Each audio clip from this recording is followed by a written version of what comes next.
Halo teman-teman semua, kenalin nama gue Muhammad Fathil Garizah, mahasiswa Ilmu Komunikasi Universitas Lampung. Jadi di video kali ini gue mau ngebahas tentang salah satu isu yang memang lagi jadi perbincangan hangat di kalangan masyarakat, apalagi kalau bukan tentang kenaikan harga Pertamax. Dan kenapa gue memilih isu ini untuk dibahas? Ya mungkin kalian dan juga gue sendiri itu ngalamin langsung dampak dari kenaikan harga Pertamax yang hampir 4.000 ini. Biasanya gue ngisi 50.000 itu dapat full tank, dan akhir-akhir ini gue cuma dapat 3 liter doang nih dari duit 50.000 gue. Dan mungkin banyak juga dari kalian yang akhirnya pindah ke jenis BBM yang lain gitu. Tapi salah satu yang menarik dari isu ini dan yang memang lagi pengen gue bahas itu nggak cuma tentang kenaikan harganya doang, tapi tentang gimana portal-portal media atau media-media berita itu ngebawa atau memberitakan tentang isu ini.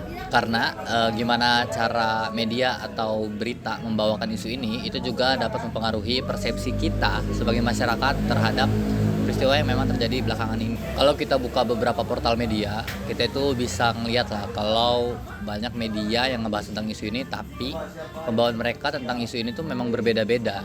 Ada yang benar-benar menyoroti ke arah kenaikan harga Pertamax ini disebabkan karena kenaikan harga BBM di dunia gitu.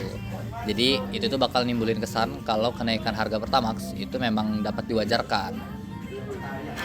Tapi ada beberapa media juga yang memang ngebawa isu ini itu lebih ke arah keluhan masyarakat, gimana kenaikan harga transportasi, gimana daya beli masyarakat yang benar-benar menurun gitu karena adanya kenaikan harga Pertamax ini.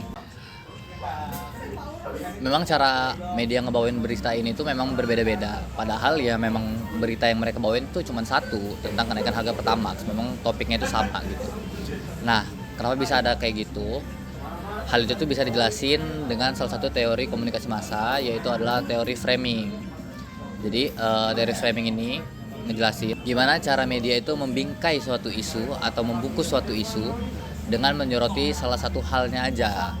Jadi media itu tidak menyampaikan hal itu apa adanya, tapi memilih bagian mana yang ingin disoroti dan ingin disampaikan kepada publik.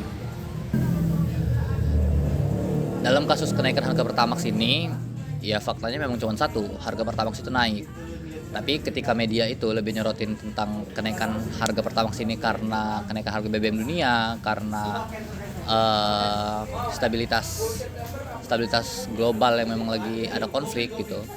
Ini tuh bakal nimbulin pemikiran di masyarakat yang kayak, oh harga Pertamax ini memang naik karena ya satu dunia naik gitu. Jadi ini bisa diwajarin gitu. Nah sebaliknya juga kalau isu ini tuh dibawain dengan lebih menyoroti ke arah kerugian masyarakat, kayak kenaikan harganya itu nimbulin apa di masyarakat, dampaknya kayak gimana di masyarakat, itu tuh bakal bikin masyarakat itu lebih fokus tentang kerugian yang mereka alamin. Jadi mungkin kalau memang beritanya yang dibawain kayak gitu, masyarakat itu bakal lebih mudah gitu untuk mengkritik.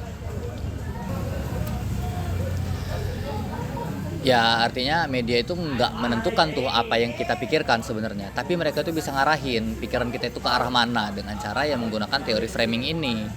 Apa yang mereka sorotin itu bisa mempengaruhi juga persepsi kita terhadap salah satu isu. Nah jadi menurut gua hal ini tuh memang perlu banget kita sadarin tentang teori framing ini, karena kalau kita cuma nerima satu masukan aja dari salah satu media, sudut pandang kita tuh jadi cuman berdasarkan satu sumber aja. Jadi sebisa mungkin kita tuh menerima banyak sumber, menerima banyak perspektif agar kita juga bisa mengolah berita yang masuk ke pikiran kita itu lebih baik gitu. Jadi nggak cuman terpaku dari satu sudut pandang aja. Jadi dari fenomena kenaikan harga Pertamax ini kita tuh bisa ngelihat kalau media massa itu mempunyai pengaruh besar dalam membentuk perspektif di masyarakat. Dan dari teori framing juga kita itu bisa memahami kalau bagaimana cara media membawakan suatu isu itu dapat mempengaruhi cara pandang masyarakat terhadap masalah yang terjadi. Mungkin itu aja yang bisa gue sampaikan kali ini. Semoga dapat dimengerti oleh kawan-kawan semua, dan terima kasih.